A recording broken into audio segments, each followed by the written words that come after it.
Hey, how's it going, everybody? Charlie Wilson here, aka Sinister Charlie. Welcome back. Hi. Artifact Smuggling and Tax Avoidance Hobby Lobby by Fat Electrician. Last time I was in a Hobby Lobby was probably, I don't know, 2011 maybe? I don't know. It's been a long time. It's been a long time for if I've, seen one. I know they had that whole controversy with the Planned Parenthood or something, but that's about all I've heard about Hobby Lobby in the past decade, or maybe longer. So yeah, let's go. What's up? All right, here's the deal. My wife dragged me into a Hobby Lobby, and I was in that store for all of about 30 seconds before I knew they were up to something. So I go home, I look into it, and what I found is so insane. I wasn't even mad. I was just impressed. Quack. All right, look, if you don't know, Hobby Lobby is the biggest arts and crafts chain in the United States. Technically, Michael's has more locations, but Hobby Lobby makes way more money, so I'm calling them the biggest. Last year, they made $7.9 billion selling knickknacks and arts and crafts supplies. On top of that, they pay their employees $19.25 an hour. That's really good. Wage. On top of that, they donate 50% of their profits to charity, and then if you Google them, you find out they've been involved in more high-profile scandals in a Kennedy family reunion, including smuggling religious artifacts into the United States and somehow turning them into a massive tax write-off. And we're going to get into all of it right after a word from our sponsor. This video is brought to you by Supremacy World War III, a free online PvP military-based strategy game. It's based on a World War III type scenario where you can pick your country or you can pick a state inside of the United States because, well, let's face it, that's the only way it's going to be fair to everybody else. We just saw what Missouri did to Iran. Now, personally, I like to start off playing as Iowa for obvious reasons. Sometimes I like to attack Minnesota right out of the gate, turn them into Upper Iowa. Sometimes I like to attack Nebraska so I can prove once and for all that our corn is better. Okay, and I know what you're thinking. Why don't you attack Missouri? Well, for obvious reasons, they have B-2 stealth bombers, and I don't want the smoke. I mean, I'm going to fight them eventually, but I need some time to build up my army with tanks, jets, and nuclear subs. We sit through ads around here, so if you're new. It's free, both available on PC and mobile. Out of respect. Out of respect. A bunch of extra freebies. Let's get back to the video. All right. All right, we're just gonna take this from the top. Let me set the scene for you so we can go on this voyage together. Wife drags me to a place called Hobby Lobby. It's in what appears to be an abandoned Kmart. We take 2 steps inside the door, and in my head, I'm thinking, okay, this is clearly the knick-knack/gift shop area of the store. They've done what a lot of other places do, like Cracker Barrel, museums, tourist attractions. They have the little gift shop. Oh, no. That's the whole store. Right by the doors, so they can upsell you on the way in and the way out. That makes sense to me. Never really seen it in a department store, so that's kind of unique, but whatever. So we continue walking through the store, and I'm thinking to myself, holy shit, this knick-knack gift shop area is enormous. It's kind of weird, we keep walking, and we keep walking, and the knickknacks just never fucking end. They're everywhere. And then it dawns on me, the entire abandoned Kmart I'm inside of is one giant gift shop. At this point, the logical side of my brain is like, there's absolutely no way. So I start picking up the pace. I walk every aisle. I walk the entire store, progressively going into more and more of an existential crisis because there's absolutely no way that an abandoned Kmart full of knickknacks is a profitable business. But that's it. It's the whole thing. It's nothing but knickknacks. So I just stop in the middle of an aisle. I pull out my phone. Honestly, it kind of reminds me of like Michael's a little bit, but at least Michael's serves a purpose. Like, at least when you go to Michael's, you get what you're looking for, I guess. I Google, how much money does Hobby Lobby make annually? $7.9 billion last year. There's no fucking way. I don't believe you. Yeah, thank you, I've walked the entire Michaels. store at this point. It's just knickknacks and arts and craft supplies. That's it. The entire store is literally an elderly woman throwing the world's biggest garage sale inside of an abandoned Kmart, and somehow they're making a shit ton of money. At this point, I'm thinking like, okay, they're selling drugs out the back door or something. There's no way to logically explain this. So I get back together with my wife. She's got all the knickknacks and shit that she's buying. We go into checkout, and I'm standing in this checkout longer than I'm standing at the DMV. There's like 3 people in front of me. It takes fucking forever to get through this checkout line. So I asked my wife, I'm like, what is taking so long? I don't understand. And she's like, oh, Hobby Lobby always takes forever to check out at because they don't use barcodes. They have to type everything in by hand. What? 9. What? That's ridiculous. T. Okay, now at this point, I'm having a full-blown panic attack because I know that barcodes came out in the late 1940s Yeah. because they were inspired by Morse code, and some dude that worked on the Manhattan Project invented them right after World War II. And now it's 2025 and we're not using them inside of this store. There's no fucking way. I am 99% sure I died in a car wreck on the way to Hobby Lobby, and now I'm stuck in knick-knack purgatory. Okay, then I take a deep breath and I'm like, okay, I think I'm alive. Okay, there's got to be an explanation for this. And I'm like, oh, obviously they're selling drugs out of the back. Yeah. So it makes sense that they want to make checking out at this store as difficult as possible because they don't actually want to sell any of the fucking knickknacks because that's not how they. It's like if you're on the East Coast and you walk into a bodega and they've got like 2 things on the shelf. Yeah, that's a drug operation. Make money. They make money off selling all the nose torque out of the back, right? So they're not going to want to sell the knickknacks. So that's why they make it as difficult as possible. Okay, it's got to be what's going on. So I finally get to check out. Very nice elderly woman there being my cashier. She's very polite. She's very friendly. I start full on interrogating this woman. I'm polite about it, but I'm like, do you like working here? And she's like, actually, I love working here. I've been here for fucking like 20 years. I'm like, okay, all right. And I'm like, well, what do you like about it? And she's like, well, they pay us a lot of money for how hard the job is. So I like it. We get good benefits. The company donates 50% of its profit to charity. And I'm like, okay, well, they're not That's selling weird. drugs here. That's weird. And I'm like, do you mind me asking, like, how much do they pay you guys? And she's like, well, I've been here for 20 years. I make more than a lot of people here. But our starting salary. Yeah, starting is $20. If you've been working there that long and the starting salary is $20 an hour, she got to be like raking in $30 an hour, that plus maybe. Is $19.25 an hour is our minimum wage here. I'll quit my job right now. I'm serious. Yeah, no, I'm serious too. That's a Okay, great now I'm movie. completely flabbergasted. I'm now absolutely positive that I did die in a car wreck on the way here, and I am in fact stuck in purgatory. And she finishes checking out. I pay for my stuff, and I was like, "Am I allowed to leave?" And she's like, yeah. And I was like, if I walk out that door right now, it's not just going to turn into me walking back in, is it? And she just looks at me like I'm crazy because I fucking am at this point. And she's like, no. And then I walk out, I get in my car, and I fucking go home. All right. All right, so here's what happened. 1970, the founder of Hobby Lobby, David Green, took out a $600 loan and started making custom picture frames in his garage. Oh, And apparently that's that nice. business went pretty well because by 1972, he opened up a 300 square foot arts and crafts store in Oklahoma City. And then 2 years later, he opens up another one, and then another one, and another one. And the next thing you know, he's got 1,000 arts and crafts stores all over the United States of America. How is that even possible? Well, in Oklahoma in the 1970s, when he was getting started, there was a humongous oil boom, and that's where like the oil industry is primarily located, is Oklahoma and Texas. So everybody that was living in that area had a bunch of excess money. So all the housewives and stuff were going and buying a bunch of arts and crafts and a bunch of fucking knickknacks, and it just made his business explode with the oil boom. And now, hindsight being 2020, when I'm not actively surrounded by all the knickknacks and arts and crafts, you're able to step back and actually analyze it. And the business model does really work because they're knickknacks, they're arts and crafts.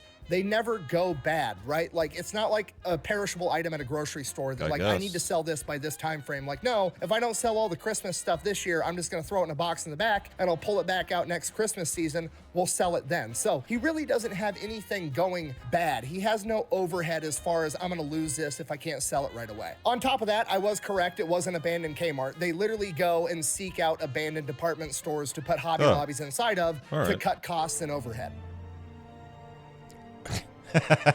Yeah, that. Shit just got real. Okay, if you're not picking up what I'm putting down, it's actually the simplest business model on the planet. They just import a bunch of cheap shit from China, mark it up 10x, throw it on the shelf for a month. If it doesn't sell, they slap a 40% off poster on that entire shelf. Then people think they're saving money. They swoop in, they buy it all up, they assemble the arts and crafts Temu.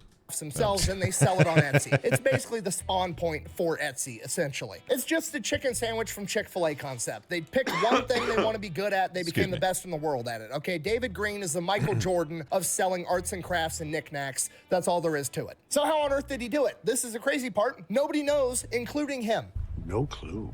I literally read his entire book. It's called Leadership Not by the Book. And essentially, David Green is a super, super religious Christian man. He's literally the son of a that's where preacher. the, and he basically says that Planned Hobby Parenthood Lobby is thing owned came by in. God. He's just looking out for it. So whenever he has a big business decision to make, he prays about it and waits for God to tell him what to do. And then he does it. And somehow, it always works out. Like the dude is literally just running Hobby Lobby off of vibes and it's working. It's literally either got to be divine intervention or he's the luckiest man in the history of the planet. Or is his it religious corrupt convictions guy? are also what drove him to do what I would deem as a lot of pretty good stuff, like giving all of his employees a $19.25 an hour minimum that's wage pretty and good, benefits. They also donate 50% of their annual profits to charity, which at face value is just good in general, but also if you're working at that company making well above industry standard for being a cashier or a retail worker, and then you also get the added benefit of knowing that like, hey, my company's making a bunch of money off my back, but a lot of that money's going back into charity. I'm doing some good in the Well, I would imagine a lot of that's for tax write-offs, but all right. world. So it's just good for the overall culture of the company. And then, of course, they're closed on Sunday, which regardless of whether you're religious or not, if you work in retail, you know you're always working weekends. So it's nice for the retail workers to get a weekend day off, to get the same day off as the rest of society.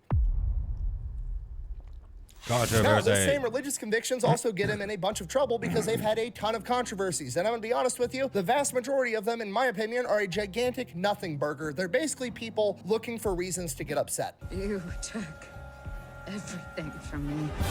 I don't even know who you are. Except for that time they got busted for smuggling artifacts. That one was legit, but we'll get there. We'll just gloss over the other ones real quick. They got busted because they weren't selling enough Hanukkah stuff at their Christian arts and crafts store, which... Okay. Okay. Come on. What? You know, okay.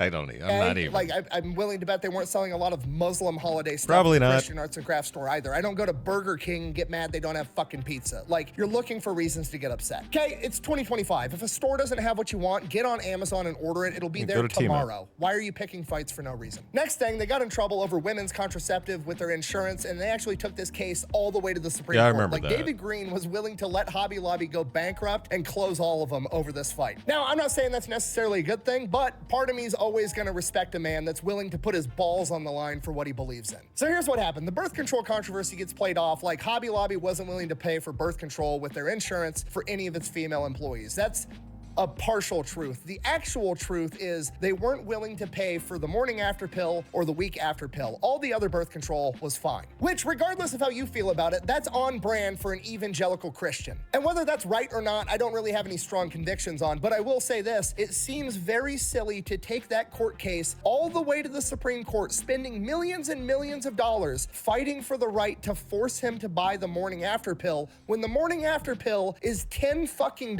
You could have taken all Yeah, the that's millions true. you spent trying to sue him into submission and bought every employee at Hobby Lobby 50 fucking morning after pills and gave it to him for free and just solved the fucking problem. And that's the majority of their controversies. They're all just culture war nonsense issues. But then we get to the religious Guys, we're winning the culture war.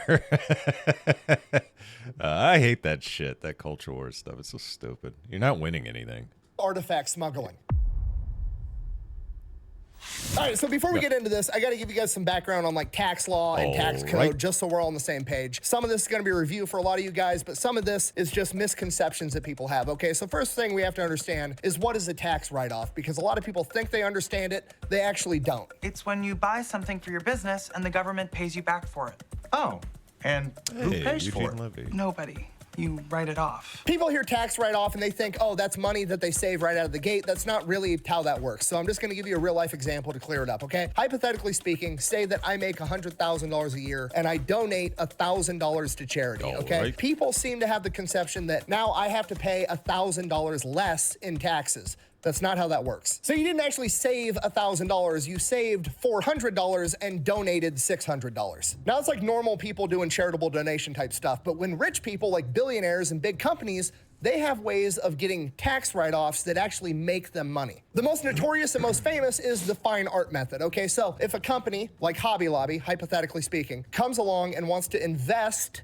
in some fine art. Say they go to a fancy New York art gallery and they buy a painting for $100,000 and they sit on it for 5 years. And then 5 years later, they hire some fancy art appraiser to come in and appraise this piece of art. And the art appraiser comes in and says, oh my God, this thing's absolutely brilliant. I think it's worth $20 million. Whoa. Then the company can donate that artwork to a museum and their tax write-off is not for the $100,000 they spent on the painting. All right. The tax write-off is for the $20 million that it's appraised at. So they didn't save 40% of $100,000. They didn't save that $40,000 in tax write-offs. They saved 40% of $20 million in tax write-offs. So effectively, they paid $100,000 to get out of paying millions of dollars in taxes. Is that right? I have no idea, but it's absolutely 100% legal. Hobby Lobby decided they were going to do the same thing, but instead of buying fine art, they decided that they were going to buy ancient religious artifacts because, well, that's what they're into. They're evangelical Christians. They want to be able to buy all these Christian. So the Lost Ark is located at a Hobby Lobby.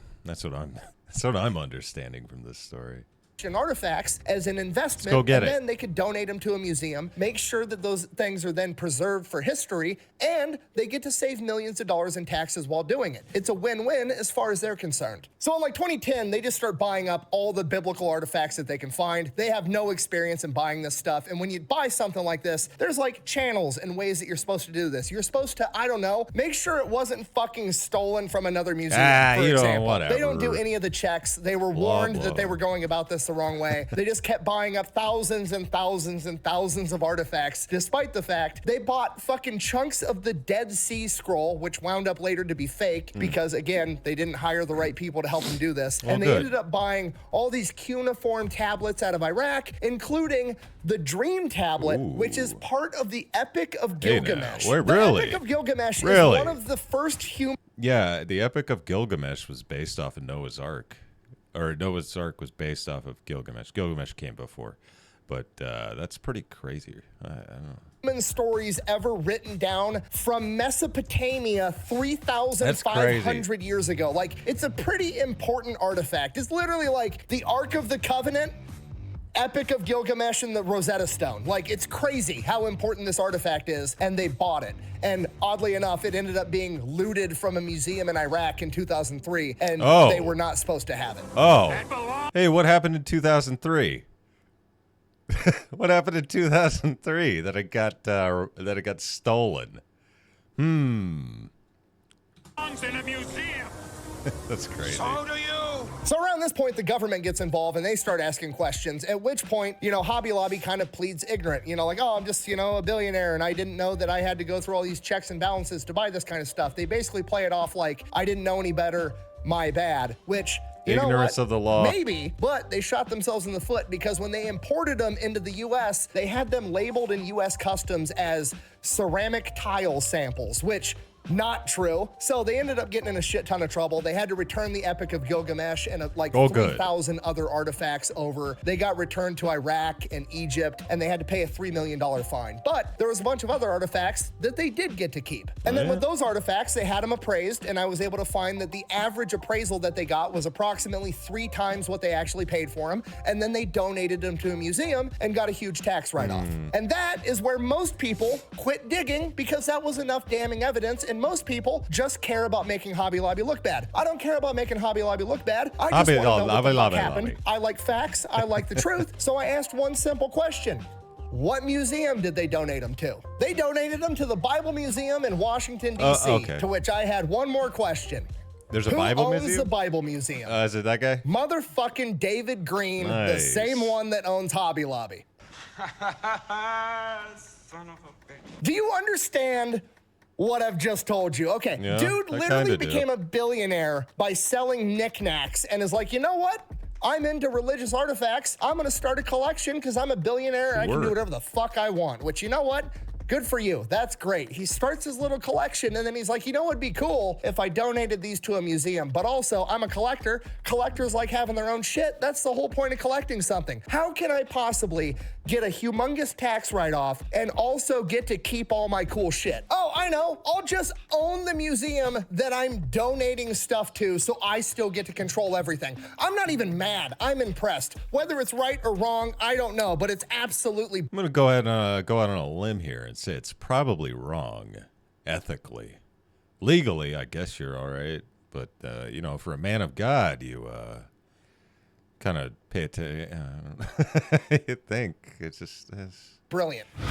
So him being super religious is all just an act so he can look like a good guy, but he's I never said that. actually not. No, that's not what that means at all. It is not hypocritical for a Christian to avoid taxes, okay? At no point in the Bible was Jesus ever like, hey guys, What if we gave the Romans more money? Now, don't get me wrong, I'm not co-signing. Well, actually, Jesus did say. Well, I don't know if it's Jesus particularly, but give on to Caesar's that which is Caesar's. So yeah, the Bible does tell you to pay taxes. So you could make an argument for it. Sorry, you just could make an argument for it. Everything this guy does. I'm just saying I'm good at putting myself in other people's shoes to understand their perspective. And from a very, very Christian man's perspective, being able to give less money to the government so they can, I don't know, buy $60,000 missiles to shoot at people that live in mud huts so he can collect biblical artifacts, put them in a museum, preserve them for everybody else, and share them with the world, hopefully convincing more people to become Christian to save them, is probably a net positive from his point of view. I'm just saying, you can call this guy a lot of things, but you cannot say he's not a legitimate, super devout Christian. Because at the end of the day, for better or worse, he was. I have opinions. You don't know that. You don't know if anybody's truly devout, really, in their hearts. You know, you just don't know. You can't know. So, I disagree. Legitimately willing to close Hobby Lobby down over the Plan B thing, and he still gives away 50% of his profits to charity. Now, granted, some of that 50% of profits is him buying cool biblical artifacts and sticking them in his museum, but again, from his perspective, that's a good thing because he's sharing the word of God and trying to, you know, help educate people and preserve it for mankind. Facts are facts, and whether you like it or not, this is 100% legal, and I usually, more often than not, subscribe to the theory of don't hate the player, hate the game. I need to start a World War II museum, buy a bunch of cool shit, and then donate it to myself and save a bunch of money. Anyways, thanks for watching my knick-knack-induced panic attack. Best way to support the channel is go buy some merch. Ooh, I like that shirt. Electrician.com. Quack bang out. Beep bop boop bop. We found about art and fart. All right, I gotta go call Brandon Herrera. Definitely not to pitch him a war hero and gun history museum. Yeah. Okay, bye. All right. Oh wait, hold on. What? I What? actually have an announcement. What? All right, for 4th of July, I'm giving away a fully decked Oh, yeah, I out saw Jeep this on Gladiator. Twitter. It has absolutely everything. It has 44-inch wide front and rear axles, a 3.5-inch lift, aftermarket shocks, 37-inch tires with a full-size spare in the back, and custom leather That's interior. nice. Slow down, baby. All you have to do to get entered to win is head over to Bunker Branding or thefatelectrician.com and buy some Fat Electrician merch. I don't care what it is. Shirts, hats, hoodies, water bottles, rubber ducks, Beep, bop, absolutely bibbidi, anything is boop, fair game. bop, For every bop. $5 you spend between June 30th and July 31st, you are automatically going to be entered one time to win this Jeep Gladiator. We're going to announce the winner in August. Now, the downside of all of this is that you're not allowed to do nice things without the government getting their. Okay, well, you know, if you want to win that Jeep or whatever the hell it was, gotta his channel or I saw him on Twitter talking about it. Hack him. Yeah, so there you go. Art, more like fart. Yeah, it's a big scam, or not a scam, but I mean it's pretty gross to me. Anyway, thanks for watching. I really appreciate it. Please like and subscribe down below. Makes me feel good inside. Helps out the channel. If you have any recommendations for anything else, please let me know in the comments, and I will get to it eventually. Thank you very much, and